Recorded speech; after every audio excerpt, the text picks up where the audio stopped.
Dans cette vidéo, on va voir les macro-commandes dans Word. Avant de faire une macro, il faut déterminer si la macro doit être disponible pour tous les documents basés sur le modèle normal, donc la plupart des documents qu'on crée sur notre poste de travail, dans un modèle particulier ou dans un document en cours. Donc, il va falloir prendre bien le temps de choisir où est-ce qu'on doit enregistrer la macro et préciser quand on enregistre la macro. Pour enregistrer la macro, on a besoin de l'onglet Développeur. Donc, c'est comme dans Excel, pour le faire apparaître, vous personnalisez le ruban et dans les rubans disponibles, vous cochez Développeur. Pour enregistrer la macro, on a l'onglet Développeur, donc et on a le bouton Enregistrer une macro. Si on clique dessus, on va voir apparaître une boîte de dialogue. Donc, on lui donne un nom à cette macro-là. Par exemple, on va faire une première macro qui s'appelle NOM, non. Et il ne faut pas qu'il y ait d'espace ni de caractères spéciaux et ça doit toujours commencer par une lettre. Ensuite, il ne faut pas cliquer tout de suite sur bouton ou clavier parce que sinon, on ne pourra pas revenir choisir les autres éléments qui sont ici.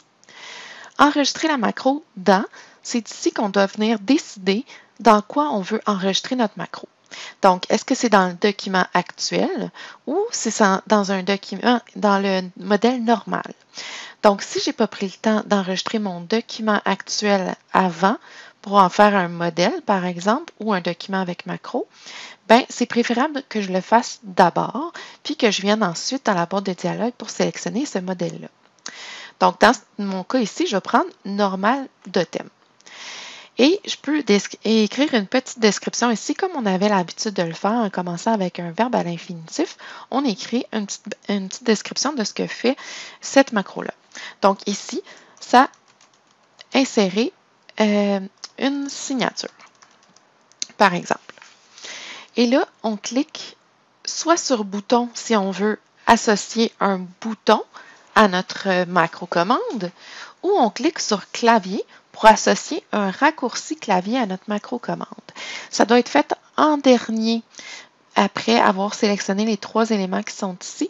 Sinon, on ne peut pas revenir dans la boîte. Donc, si on essaie avec un bouton, on va avoir la possibilité de venir ici et de sélectionner la macro en question pour l'ajouter dans notre barre d'outils Accès rapide. Donc, je peux ajouter ici sur la barre d'outils Accès rapide et je peux modifier pour faire apparaître un autre icône que celui que j'ai actuellement. Donc, je peux choisir une petite clé comme ça. Ma macro va apparaître sur la barre d'outils Accès rapide et je vais pouvoir l'exécuter à partir de là. Je clique sur OK et tout de suite, je suis en mode enregistrement de la macro. Ce que je fais, c'est que j'insère mon nom, virgule enseignante, comme ceci. C'est ce que je veux que ma macro enregistre. Notez que dans Word, vous avez un bouton Suspendre l'enregistrement. Si vous devez suspendre l'enregistrement pour effectuer d'autres opérations qui ne doivent pas être incluses dans la macro, vous pouvez cliquer sur ce bouton-là, faire ce qu'il faut pour avoir ce dont vous avez besoin, puis reprendre l'enregistrement tout simplement comme si vous n'aviez pas arrêté. Donc, dans notre cas, j'en ai pas besoin. Je vais tout simplement cliquer sur Arrêter l'enregistrement. Donc, la macro-commande devrait normalement s'exécuter en cliquant sur le bouton sur la barre d'outils Accès rapide, la petite clé qui est ici, et inscrire mon nom tout simplement dans le document Word.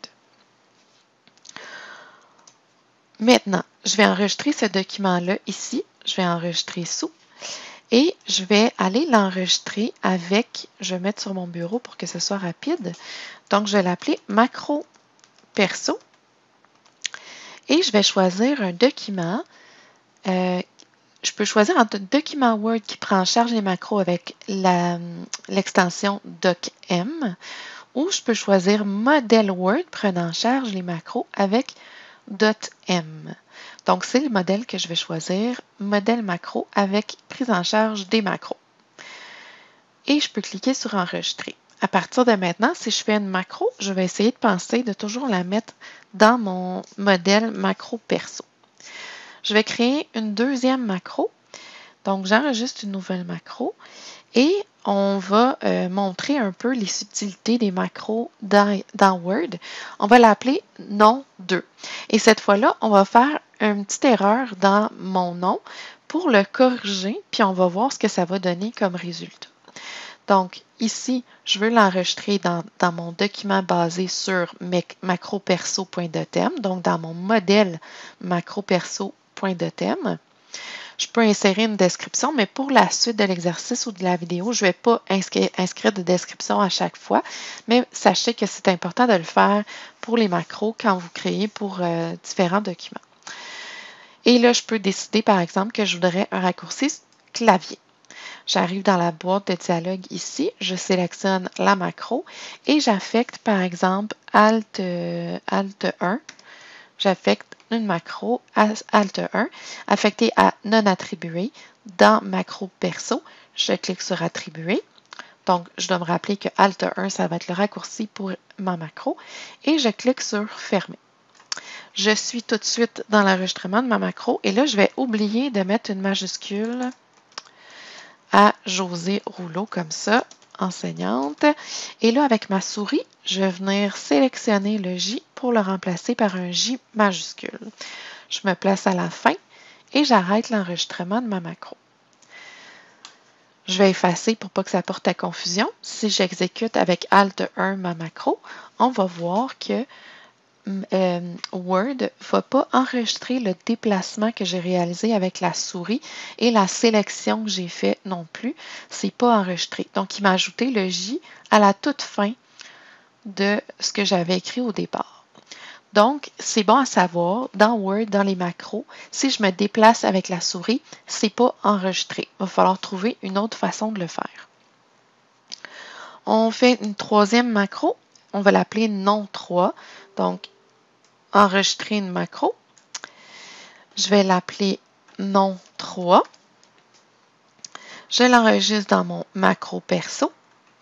Je mets une petite description. Et cette fois-là, je vais lui mettre un petit bouton comme ça. Je vais l'ajouter et je vais mettre un petit icône de petit bonhomme sourire. Donc, cette fois-là, je vais faire la même chose. Donc, je fais une erreur comme ceci. Et là, je vais aller corriger avec les flèches de directivité. Donc, je me déplace avec la flèche, j'efface avec le clavier, je remplace par le J majuscule et je peux utiliser CTRL fin ou CTRL début pour me déplacer rapidement. Comme ceci. J'arrête l'enregistrement de la macro. Cette fois-là, j'efface encore une fois pour ne pas porter à confusion. J'exécute la macro et la petite correction a été apportée.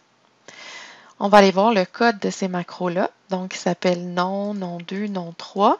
Je vais aller modifier les macros. Donc, on a des macros dans macro perso.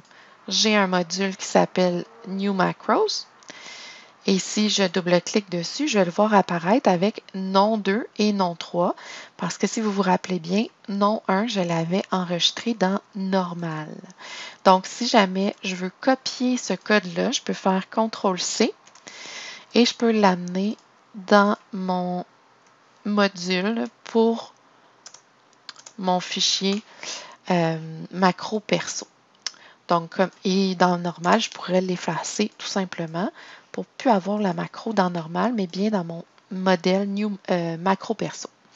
Donc, j'ai mes 3 macros. Dans mon nom, j'ai seulement que je tape le texte, ça, il n'y a pas de souci. Ensuite, dans nom 2, je tape mon texte et j'ajoute un J à la fin. Donc, vous voyez, il n'y a rien qui a été enregistré comme déplacement à l'aide de la souris. Et quand je me suis déplacée avec les flèches de directivité, ça a compté que je me suis déplacée de 25 caractères vers la gauche, que j'ai utilisé le retour arrière pour effacer, que j'ai tapé J majuscule, et après j'ai fait CTRL fin, donc ça m'a mis à la fin de la ligne de mon paragraphe. Donc, les déplacements doivent s'effectuer à l'aide des touches de directivité de mon clavier et non pas à l'aide de ma souris ou d'autres raccourcis également qui pourraient être disponibles. Dans les notes de cours à l'annexe B, il y a plusieurs raccourcis clavier qui sont indiqués à cet endroit-là qui pourraient être utiles quand vous êtes en train d'enregistrer une macro dans Word. Donc, on peut se servir des macros pour insérer du texte. On peut s'en servir pour insérer un bloc de construction, pour lancer une fusion, pour ajouter un en-tête, un pied de page, pour changer des paramètres de mise en page. Il y a plein d'utilités aux macros. On va voir quelques autres petites options de macros qui fonctionnent plus ou moins bien pour vous démontrer un peu les limites des macros dans Word.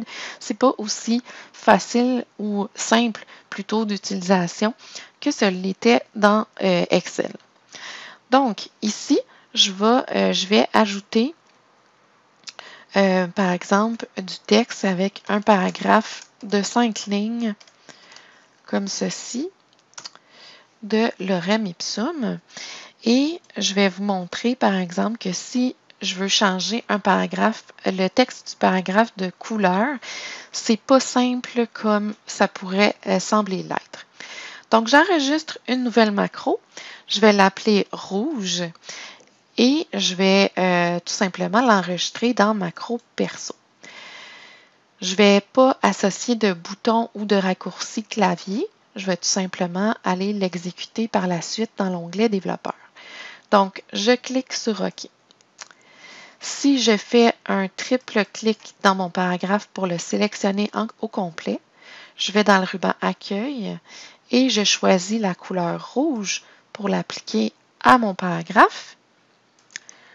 J'arrête ma macro et on va aller voir ce qui s'est passé dans cette macro-là. Donc, je vais cliquer sur le bouton Macro. Ma macro s'appelle rouge. Je clique sur Modifier et je vais voir que dans ma macro, il n'y a absolument rien de ce que j'ai fait qui a été enregistré. Donc, il faut tester parfois parce qu'il y a des options qui ne sont pas activables avec les boutons du ruban. Il faut passer par d'autres chemins. Donc, cette macro-là, je pourrais tout simplement l'effacer puisqu'elle n'est pas utile.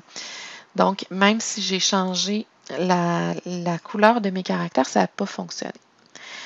Donc, je vous montre comment on peut faire pour sélectionner du texte dans une macro.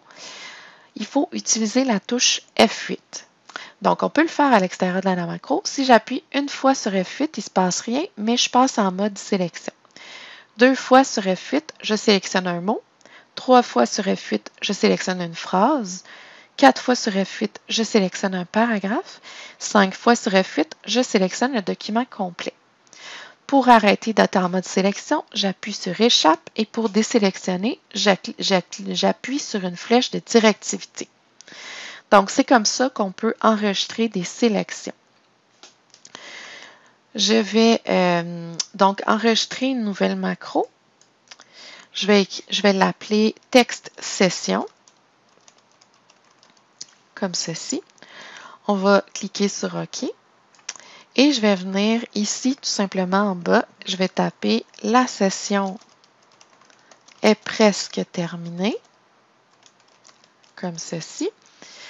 Si je sélectionne le texte de cette façon-là, que je vais dans le ruban Accueil, je change la taille pour 14 points et je mets du gras, comme ceci, et que j'arrête la macro-commande maintenant. Si je l'exécute à nouveau, je vais remettre le style normal. Si je l'exécute à nouveau, cette macro-là, je peux le faire à partir de l'onglet développeur dans le bouton macro, mais j'ai également dans l'onglet, attendez, j'ai oublié, c'est sur mon affichage. Oui, c'est ça. Ici, macro, je peux cliquer sur afficher les macros et le raccourci Alt F8 aussi me permet d'afficher la boîte de dialogue afficher les macros. Donc, cette boîte-là, Alt F8 pour la faire apparaître plus rapidement. Donc, Alt F8 ou la boîte et texte session, si je l'exécute, vous voyez, la mise en forme n'est pas prise en compte parce que je n'ai pas sélectionné de la bonne façon.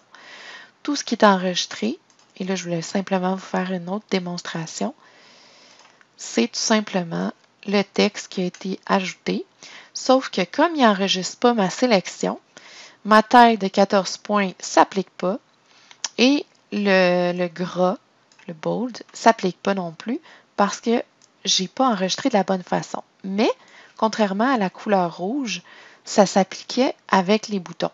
Alors que la couleur rouge, il va falloir passer par la boîte de dialogue pour appliquer une couleur. Donc, on va le faire une macro avec une sélection avec la touche F8. J'enregistre une nouvelle macro. Je l'appelle parag coloré, comme ceci. Pas de caractères spéciaux, pas d'accent. Je l'enregistre dans mon macro perso. Je clique sur OK. Et là, mon paragraphe ici, je vais appuyer sur F8, F8, F8, F8, jusqu'à ce que mon paragraphe au complet soit sélectionné. Maintenant, je peux appliquer du gras. Je peux appliquer une taille plus grande. Et si je vais appliquer une couleur, ben, je n'ai pas le choix. Je dois passer par la boîte de dialogue et je vais changer la couleur de la police. Et là, ce sera enregistré. Je fais échappe et je désélectionne avec une flèche de directivité. J'arrête l'enregistrement de ma macro. Je vais dans la boîte de dialogue macro. Je l'ai appelée parag coloré. Je modifie pour aller voir son code. Donc, le Selection Extend, c'est parce que j'appuie sur F8 4 fois. Donc, j'ai appuyé 4 fois, donc j'ai sélectionné un paragraphe auquel j'ai appliqué du gras, une taille de 12 et j'aurais pu faire tous les changements à l'intérieur de la boîte de dialogue. Et ce que j'ai mis, c'est une couleur rouge qui est indiquée ici. Donc, tout le reste, ce n'est pas vraiment utile. Quand c'est quelque chose de phase, je pourrais tout simplement l'effacer, mais ce n'est pas nécessaire, donc on va tout simplement le laisser là. Quand j'appuie sur Échappe, c'est Escape Key. Et quand j'ai bougé avec ma flèche de directivité pour désélectionner, c'est le dernier mouvement ici qui s'est ajouté dans la macro. Donc, je peux fermer tout ça. Et là, je peux me placer dans un paragraphe pour tester ma macro commande. Donc, dans l'onglet des vapeurs, je clique sur le bouton macro et j'exécute parag coloré ici, comme ça, pour voir mon paragraphe qui s'est coloré au complet. Donc, je peux enregistrer comme ça une macro commande. Si je passe par la boîte de dialogue, c'est sûr que ça fonctionne toujours, donc toutes les options, mais sinon, il faut aller tester les différentes fonctions qui sont accessibles. Quand je suis dans un tableau, j'ai aussi des particularités donc, qui sont nécessaires de connaître. Donc, si par exemple, j'insère plutôt un tableau, je vais prendre un tableau rapide qui existe déjà. Donc, disons un calendrier ici. Donc, j'insère un tableau. Quand vous allez être en train de travailler sur un tableau et que vous voulez enregistrer des macros, ça va être important de venir faire des sélections à partir du bouton de l'onglet Mise en page. Et si vous voulez sélectionner, par exemple, une ligne ou une colonne pendant l'enregistrement d'une macro, il faudra venir le sélectionner à partir du bouton Sélectionner du ruban Mise en page.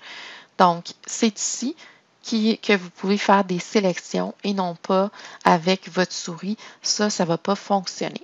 Donc, il faut bien se positionner et il faudrait ici, par exemple, venir sélectionner la ligne et là, il enregistrerait que la sélection s'est faite et là, je pourrais, par exemple, appliquer du gras. On va le faire une petite fois, juste pour s'assurer de voir comment ça se passe du côté de notre macro. Donc, dans l'onglet développeur, j'enregistre une nouvelle macro. Je vais l'appeler tableau. Je mets cette macro-là dans macro perso. Je clique sur OK. Et donc, là, rappelez-vous que jamais est enregistré le déplacement de la souris. Donc, vous vous placez au bon endroit. Vous allez dans l'onglet Mise en page. À l'aide du bouton Sélectionner, vous sélectionnez par exemple la ligne. Et là, vous pouvez faire des mises en page comme appliquer du gras ou changer la taille de caractère. Okay, ça va bien fonctionner. Et là, j'arrête l'enregistrement de ma macro. Cette macro-là, avant de l'exécuter, il faudra que je me place sur la bonne ligne en premier. Donc, je me place sur la ligne Académie de l'érable et je sais que si j'exécute cette macro-là, qui s'appelle tableau, elle va changer cette ligne exactement là. Donc, va la sélectionner, va la mettre en gras et ajouter une taille de caractère. Donc, pour les tableaux, c'est une particularité. Pour faire un aperçu avant impression, dans Word, c'est pas possible sauf en mettant la ligne de code. Donc, j'ai testé tous les boutons disponibles pour faire un aperçu avant impression et ça ne fonctionne dans aucun cas. Donc, si vous voulez faire une macro qui fait un aperçu avant impression, vous enregistrez une macro vide, comme ceci. Vous arrêtez la macro. Ma macro, je l'ai appelée aperçu. Je la modifie et je viens sur une ligne sans apostrophe ajouter Active Document, .print preview, comme ceci. Donc, cette macro-là maintenant existe et je pourrais venir l'activer dans Aperçu. Je l'exécute pour voir un aperçu avant impression. Et c'est un aperçu en mode édition. Donc, c'est possible un peu d'aller changer la mise en page et tout ça. Et vous pouvez quitter l'aperçu avant impression avec ce bouton-là ici pour retourner dans votre document principal. Donc, c'est l'aperçu avant impression qui existe. On peut également imprimer en PDF ou demander l'enregistrement en PDF en faisant une impression. On ne peut pas enregistrer en PDF parce que pendant la macro, il enregistrerait aussi le nom du fichier et l'emplacement du fichier à enregistrer, puis on ne pourrait pas faire de nouvelles copies d'un même fichier. On n'aurait jamais la possibilité de renommer. Donc, pour faire une macro qui va faire une impression PDF, on va le faire ensemble. Donc, disons que ce document-là, j'aimerais bien l'enregistrer comme un PDF. Je vais cliquer sur Enregistrer une macro. Je vais l'appeler IMPR PDF. Je l'enregistre dans mon macro perso. Je clique sur OK. Donc, il faut passer par le menu Fichier. Il faut absolument utiliser l'impression. On doit utiliser l'imprimante Adobe PDF. Ou si jamais ça ne fonctionne pas, si vous faites des tests et ça ne fonctionne pas, peut-être que vous avez Microsoft Print to PDF qui fonctionnerait peut-être alors. Donc, il faut faire un test avec les deux. Moi, je sais que Adobe PDF fonctionne. Et je clique sur Imprimer. Et là, il va me demander comment je l'appelle et où je veux le mettre. Et ça, je peux annuler pendant l'enregistrement de ma macro. Ça ne sera pas enregistré. J'arrête l'enregistrement de ma macro. Donc, cette macro-là, si je l'exécute, comme ceci, il va me demander où est-ce que je veux l'enregistrer. Je vais l'appeler document 1. J'ai fait une première copie. Ça s'imprime de cette façon-là. C'est un peu différent que l'enregistrement, mais ça fonctionne quand même très bien. Donc, on va juste attendre une petite seconde que ça se termine.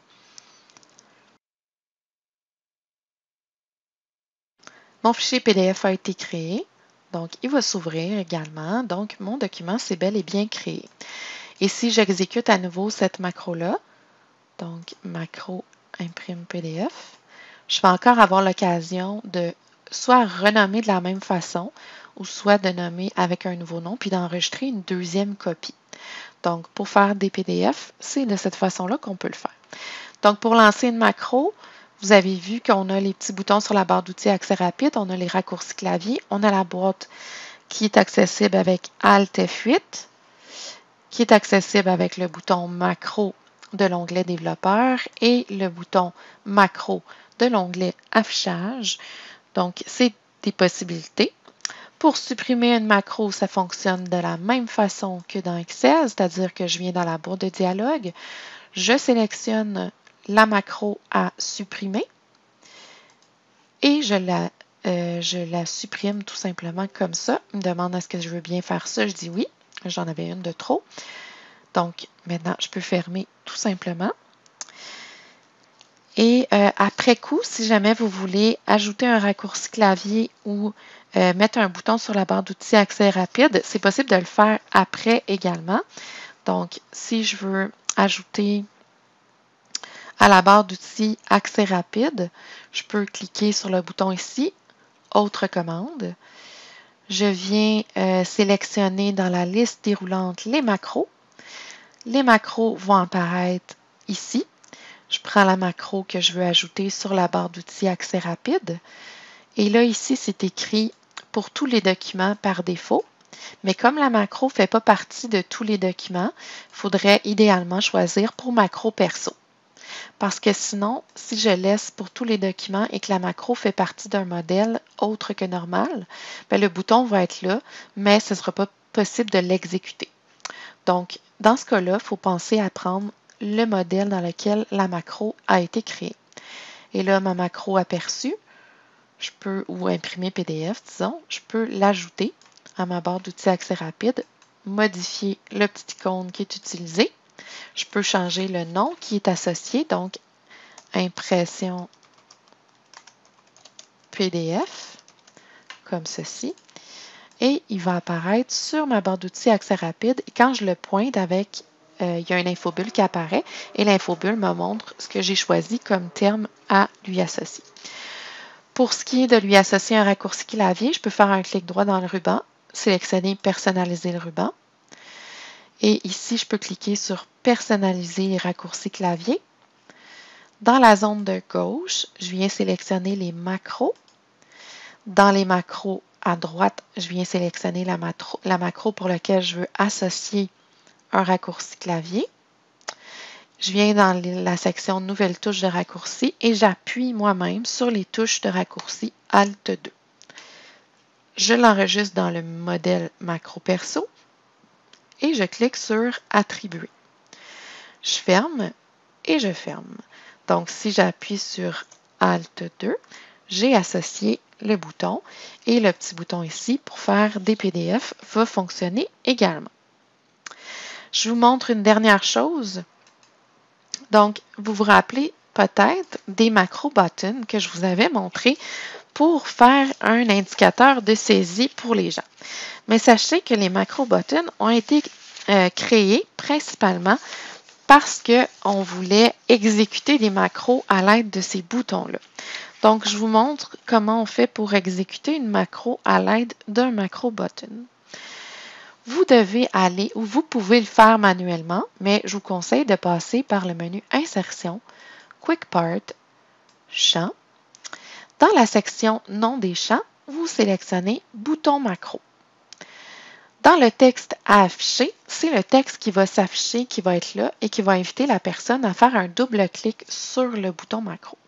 Donc, on va écrire par exemple double-cliquer ici pour faire un aperçu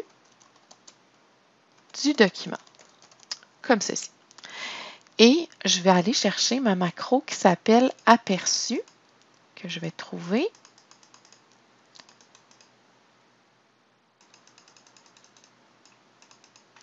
Celle-là ici. Et je vais cliquer sur OK. Donc, la mention double-cliquer ici pour faire un aperçu du document. Si je double-clique, ça va exécuter la macro et ça va me faire un aperçu avant impression que j'ai enregistré dans ma macro aperçu. Ce texte-là, normalement, je préférerais qu'il apparaisse entre crochets plutôt qu'entre guillemets. Donc, pour corriger ça, on fait Alt F9 et on vient enlever les guillemets pour les remplacer par des crochets, comme un indicateur de saisie. Donc, vous pouvez exécuter une macro à l'aide d'un macro button. Et tout ce qui est différent de ce que je vous ai montré, c'est qu'ici, il faut mettre le nom de la macro à exécuter. Et c'est exactement la même chose. Si on met un nom d'une macro qui n'existe pas, ça fait un indicateur de saisie.